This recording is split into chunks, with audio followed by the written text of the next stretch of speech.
The story kicks off back in the good old days, when humans had electricity. In Chicago, a young Charlie is watching Looney Tunes. Little Danny is playing with an iPad, and their mother Rachel chats on the phone. Suddenly, the father Ben bursts inside, and with a worried look, he informs them that they don't have much time left. Rachel seems to know what he's talking about. Elsewhere, two guys are seen going somewhere via the main highway. One of them is Ben's brother, Miles, and the other one is his friend. Miles receives a call from Ben, who frantically tells him it's all gonna turn off and it will never ever turn back on.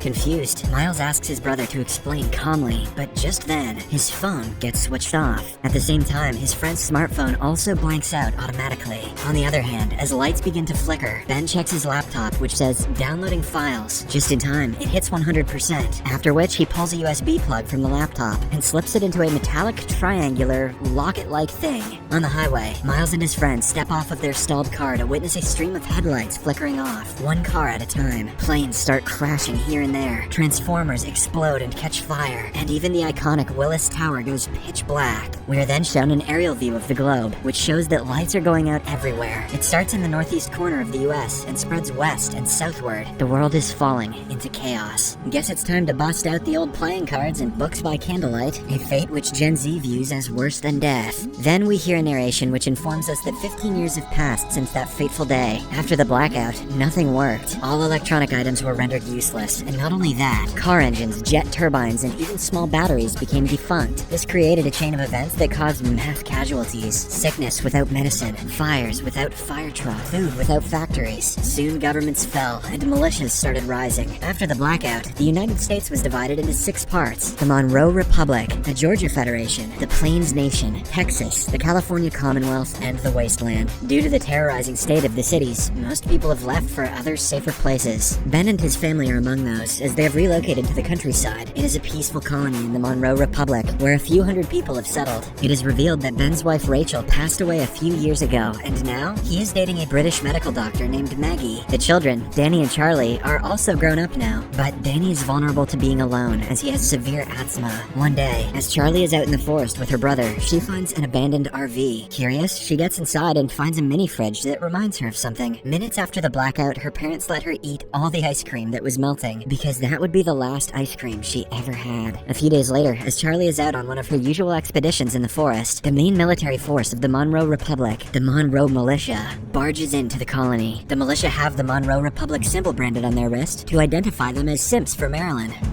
As members. As this settlement is located in the Monroe Republic, the residents have an obligation to give up their crops as a form of tax. However, Ben knows that this is more than just a tax issue. Realizing that something bad is about to happen, he approaches his good friend Aaron and hands him the locket, which contains the USB that we saw earlier. He tells him to keep the locket safe, no matter what. Then, the captain of the militia group, Major Tom Neville, asks for Ben to come with them. He also inquires about his brother Miles, but Ben replies that they haven't met in 15 years. As everyone watches in fear, the militia prepares to leave, but just then, Danny points a crossbow at them, threatening them to let his father go. Ben tries to calm the situation down, but to no avail. Unfortunately, he is the first one to be shot, and because of this, Danny takes down an enemy. Soon, the villagers also start attacking the militia, but they are of no match. After several people are killed, Tom and his army finally leave, but not before taking Danny with them as a hostage. A while later, Charlie finally arrives and finds her father lying in a pool of blood. With his last breaths, he informs her that Danny has been kidnapped by the militia, and now, their only hope to retrieve him is Miles, who is living in Chicago. Charlie pleads with him to hang on, but Ben tells her to find Uncle Miles before passing away. Expectedly, Charlie is devastated by the incident, but she has no time to grieve. She packs her belongings and gets ready to head out alone, but a concerned Maggie and Aaron also decide to join her, much to Charlie's dismay. The trio travels the entire day through dangerous terrain and forms a close bond with each other. The next morning, when Charlie heads to a nearby waterfall to fetch some water, she comes across a dangerous-looking man named Nate. Since the world is plunged into total anarchy after the blackout, every new individual is deemed to be a threat, even more so for a girl like Charlie. Know what I'm saying? But luckily for her, Nate simply asks her name, and then lets her go. That evening, Charlie and her group find an abandoned plane and decide to sleep inside, but unfortunately, it turns out to be the hideout of a group of scavengers. The thugs hold the 3 at knife point, and one of them takes Charlie away. Realizing the danger, Maggie cleverly makes the other thugs drink some whiskey, which she had poisoned earlier, and as soon as they do, they choke to death. On the other hand, the final thug tries to have his way with Charlie, but just then, Nate arrives in the nick of time and saves her. The next morning, he accompanies the group, as it turns out that he is also heading to Chicago. Maggie is skeptical skeptical about the new member in the squad and warns Charlie that they shouldn't trust anyone, but the latter reminds her that not everyone is bad. Elsewhere, as Major Tom and his army are resting, Danny manages to free himself from his shackles and flees. He runs the whole night and gets far away from the militia, but eventually collapses near a house due to an asthma attack. A few hours later, he wakes up inside the house and finds a lady pointing her rifle at him. She introduces herself as Grace and inquires how he ended up here. Danny responds that he was kidnapped, and hearing this, the woman finally lowers her guard. She also hands him an inhaler, mentioning that it belonged to her late son. Elsewhere, the group finally reaches the city of Chicago, which is also located in Monroe Republic. It's a sight to behold. Wrigley Field is covered in ivy plants. Streets are filled with fish vendors, and the Volkswagen Beetle cars turned into horse buggies. Following the information given by Ben, they reach a hotel and ask the bartender about a certain Miles Matheson. At first, the bartender denies knowing anyone by that name, but when Charlie mentions that her father has recently died, he speaks up. He reveals that he himself is Miles, but he has been keeping his identity a secret due to security reasons. He's literally the first person they talked to, so he's not doing a great job of hiding. Shortly after, Miles takes his niece inside and talks to her privately. Charlie tells him everything about how the militia killed her father and kidnapped Danny. She then inquires about why they are after her family, to which Miles responds that Ben knew something about the blackout. The leader of the Monroe Republic, General Monroe, is a cruel dictator who wants to take control over the entire country and eventually the world. But for that, he needed weapons like tanks, fighter planes, and even nuclear bombs. And since Ben was the only guy who knew about the blackout's cause, Monroe believed that he could reverse it. Hearing all this, Charlie becomes even more concerned about her brother and asks her uncle to help her, but surprisingly, he refuses. He claims that the mission is too risky and it's not worth fighting for. Distraught, Charlie heads back to her group and prepares to leave. Seeing her upset, an overprotective Nate confronts Miles and almost gets into a fight, but instead gets his identity exposed from his wrist. It turns out that Nate is also a member of the Monroe militia, and he was following Charlie and the group just so he could get to Miles. Everyone is stunned by the revelation, but before they can take action, Nate runs away. Despite his location being compromised, Miles still refuses to leave his hideout. He asserts that he will face the militia alone if he has to. Charlie and the group offer to help him, but Miles shouts at them, forcing them to leave. In no time, a large army of militia, including Nate, arrives and starts fighting with Miles. But despite being outnumbered, he uses his incredible sword skills and agility to kill the enemies one by one. Soon, Charlie and the gang also return and join the fight, making it slightly more even. Amidst the chaos, a member of the militia tries to kill Charlie, but surprisingly, Nate knocks him out before running away. After a while, Miles kills the captain of the militia group and eventually ends the fight. He then agrees to join Charlie and the others to find Danny, making everyone excited. Following this, Miles has a flashback about the night of the blackout. After the whole world goes dark, he gets out of his car along with his friend. They then return to their Marine Corps base, revealing that the two of them are Marines. There, a flash of the friend's tattoo, an M in the same style as the militia's symbol, reveals that Miles's friend is none other than Sebastian Monroe, the current leader of the Monroe Republic. Elsewhere, Major Tom and his men follow Danny's footprints and arrive outside Grace's house. Initially, the kind woman tries to save the boy, but when Major Tom threatens to kill her, she steps aside. With this, the militia barges inside the house and recaptures Danny. After they are gone, Grace covertly goes to the basement and takes out her pendant, which is similar to the one that Aaron is carrying. When she presses it, surprisingly, a light bulb inside the room starts glowing. Grace then plugs the pendant into her makeshift computer and starts chatting with someone. The guy on the other side is relieved that the militia didn't catch her secret.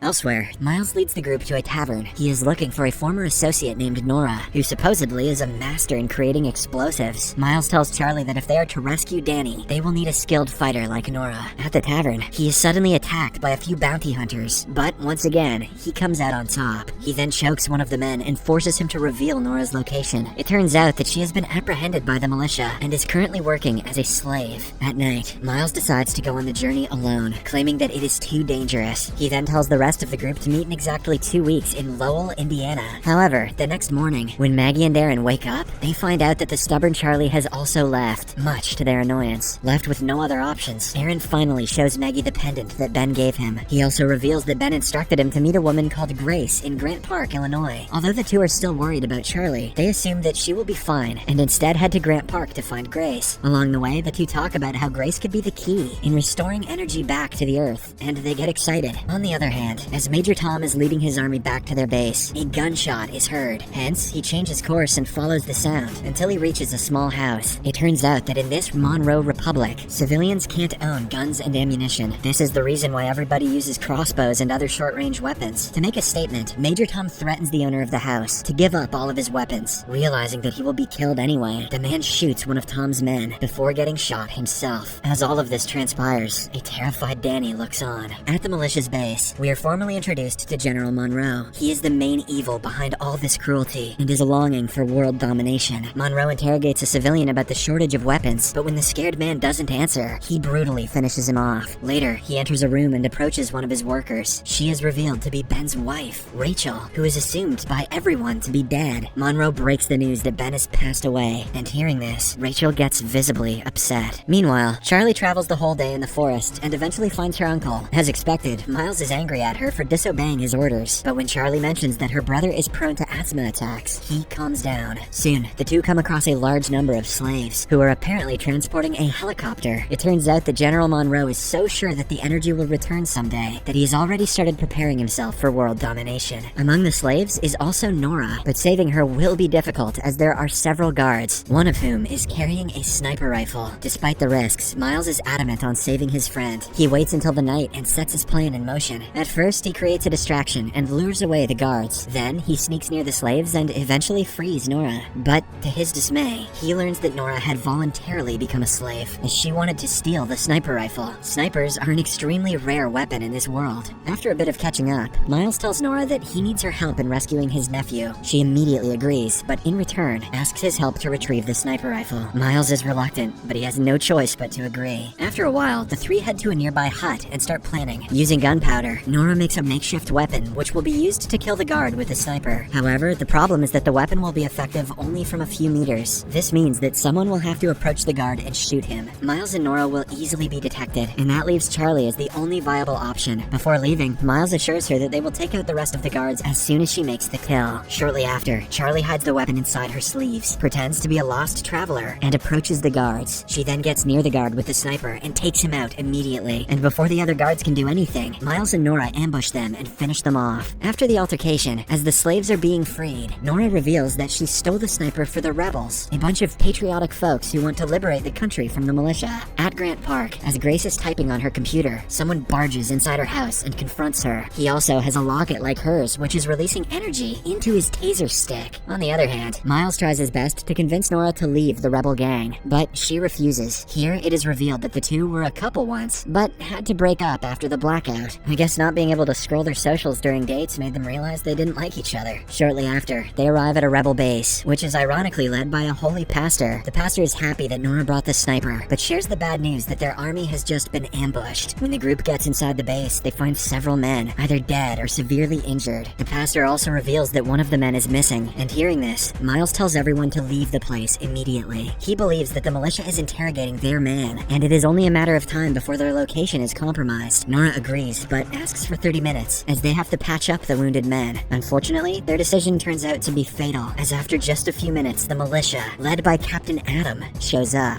To buy them some time, Miles orders their best shooter to head upstairs with the sniper. The plan works, as the guy starts taking down several of the militia's men, forcing them to retreat. The standoff lasts so long that it has now become night. Inside the base, Miles and the group are trying to make a tunnel through the wall so that they can get to the other side. However, their plan fails miserably when the wall becomes loose and falls into the hole they just dug, hence destroying their hard work. At the same time, the sniper on the roof also gets killed. Soon, Captain Adam and his men barge into the base, but Miles, busting out those badass sword chops again, brings down some of the men and takes Adam hostage. He then ties him up in a room and starts thinking of a way out. Surprisingly, Adam recognizes Miles, leaving everyone in the room shocked. Charlie asks how they could know each other, and in a shocking turn of events, Adam reveals that Miles was the former right-hand man of General Monroe. In fact, he is the one who trained the entire militia, and that is why they are so deadly. But despite the revelation, Miles is focused on getting them out. He proposes a deal in which he will surrender himself to the Monroe militia, and in exchange, his group will be left unharmed. For some reason, Adam accepts, probably because he's lying, and soon, Miles is taken away. A flashback then shows that 2 weeks after the blackout, Miles left for Chicago in search of his brother, and his best friend Monroe also followed him. Along the way, they came across two men severely beating up a man. Being the nice guy that he is, Miles approaches them, takes out his gun, and shoots them dead. After this, the two friends help the victim up, who is revealed to be none other than Captain Adam. This is why he respects Miles, despite their current indifferences. Back in the present, present as the militia is escorting Miles to their base. They come across a bridge. Suddenly, an explosion occurs, and while everyone is startled, Nora and Charlie arrive and rescue Miles. Before leaving, they set off another explosion to ensure that they will not be pursued. Elsewhere, Maggie and Aaron, who are on a mission to find Grace, finally reach her house, but find it abandoned. Aaron, who is revealed to be a former Google employee, knows a great deal about computers. So when he heads to the basement, he notices Grace's computer and immediately finds out that it was recently built, indicating that the place had electricity. However, when he analyzes the machine for hours, he gets no clues. Tired, Aaron goes upstairs and shares his disappointment with Maggie. Just then, his pendant starts glowing, and some nearby headphones start blasting a song. The episode ends as Maggie's iPhone also comes to life, because of which she sees her children after years. To see what happens next, watch the second part in Series Recapped.